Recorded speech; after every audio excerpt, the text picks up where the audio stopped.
Now, on the GamerBody YouTube channel, I made a poll asking the GamerBody audience how much they were willing to spend to build their own home gym.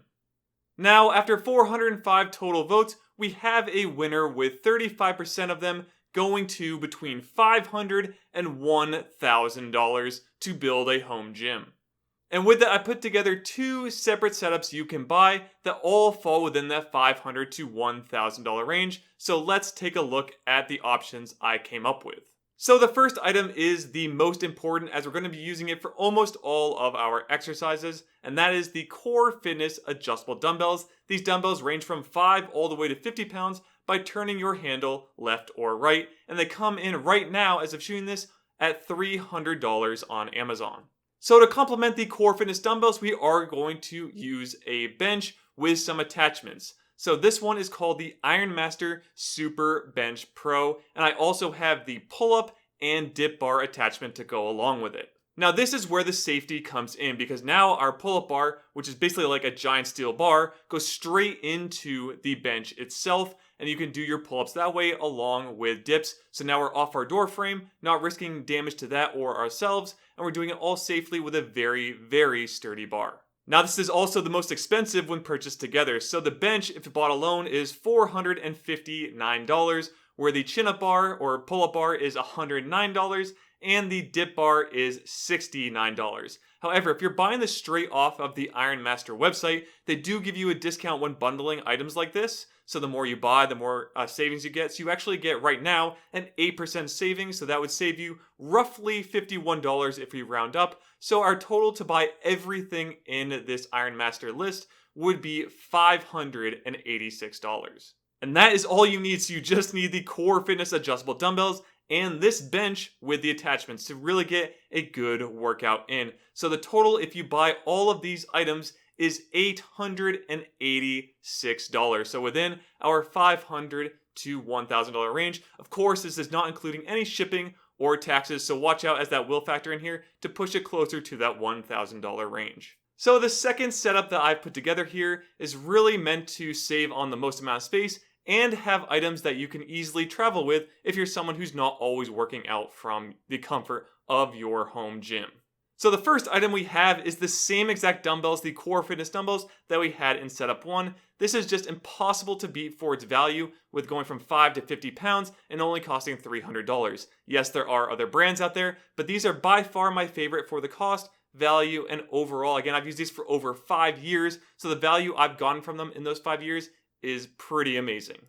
But now we move on to our doorway pull-ups. So this time we are going to be using a doorway pull-up bar, and these are the Cross Grips by J-Flex. They're actually pull-up bar handles that you can attach again to the top of your door frame to do overhead pulling movements such as pull-ups, chin-ups, hammer pull-ups. You can even do things like hanging knee raises and many other exercises. Now these are more expensive, coming in at $109. So this is much more expensive than your average doorway pull-up bar, but from my use there has been absolutely no door damage or markings from my use, where other ones in the past that I have used do leave markings as they press in on the sides of the door frame. So that is why I'm recommending them here. Yes, they are pricier, but they fit within the budget of this setup.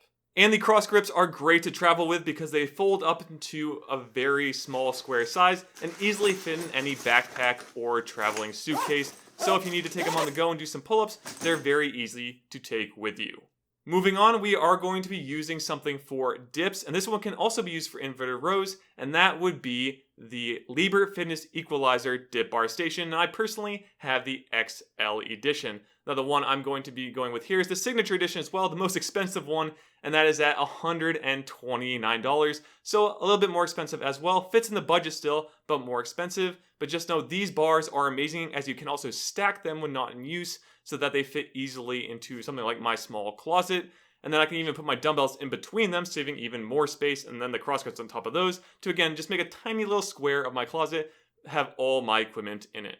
This is another item I've used for years and years, and only recently changed over when getting the bench instead that has the dip bar attachment. So again, the one thing that this can do that can't is do inverted rows if you're looking to do that in your home workouts. Alright, and these last two are actually pretty optional, but I threw them in here because I enjoy using them, and they work with the Core Fitness dumbbells. And the first one is going to be the Hyperbell by JFlex again, and these again fit the Core Fitness dumbbells because you can clamp on the ends and use it as a straight bar or the Easy Curl Bar, which I'm testing out right now and have had good success with so far. They're pretty much the exact same thing, just one is an easy curl bar, one's a straight bar. But I'm just going to promote the straight bar here, but it's really up to you on what you think will work better in your home gym setup.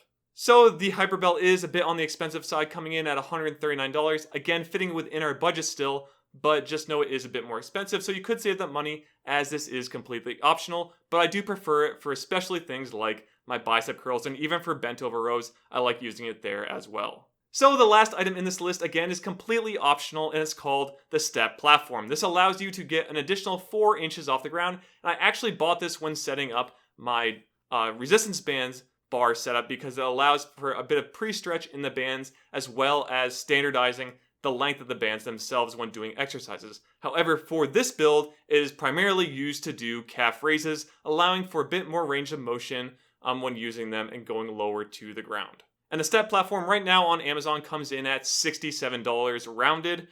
So just know that it is a little, again, bit more expensive. But if you bought this, you'd already be on your way to setting up the resistance band setup if you'd like to do that in the future.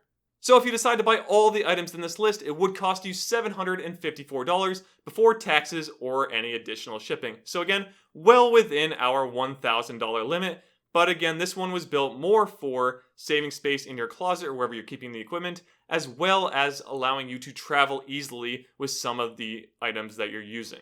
Now, of course, you can add in additional things as well because we still have room in that $1,000 budget, or you can save that money, invest it, or put it to something else. But these are the setups I would probably go with starting if I was going to do it again. So if I want to, again, travel, I'll pick setup number 2. If I wanted to just do everything from like the regular floor of my office I'm sitting in now, I would go with the bench setup. The one thing that could change is that this fall there is something called the Bull Bar coming out, which is another dip and pull-up bar device that I think will become a great asset to my home gym and may replace the Super Bench Pro that I'm currently using now. So that is something I'm looking into, and just know it is a video I'll probably be making in the future that could change what I recommended here.